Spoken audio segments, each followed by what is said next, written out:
इटा हमें आम खाई जो इटा आमर साए जंगल भितर जो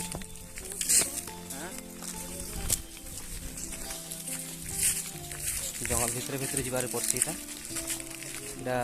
आम इन पाखे गोटे जंगल गोटे आम झरण बोली गोटे जगह अच्छे डायरेक्ट जिमु से भीतर के आम बर्तमान आम गजर पाके पलि आसलु न इटा देख इटा हूँ आमर छेलिया डंगरटा यहाँ पूरा आम डंगर पूरा सामने अच्छे आउ इटा है तार पोखरी इटा कहन आम झरण रह इटा गोटे झरण है इ पैंटा माने नहीं सुखे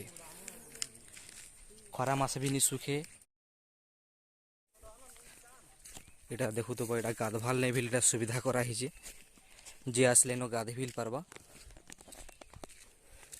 पहुँच घाट अच्छे बहुत सुंदर कर बना जगह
वन टू चल तो है ना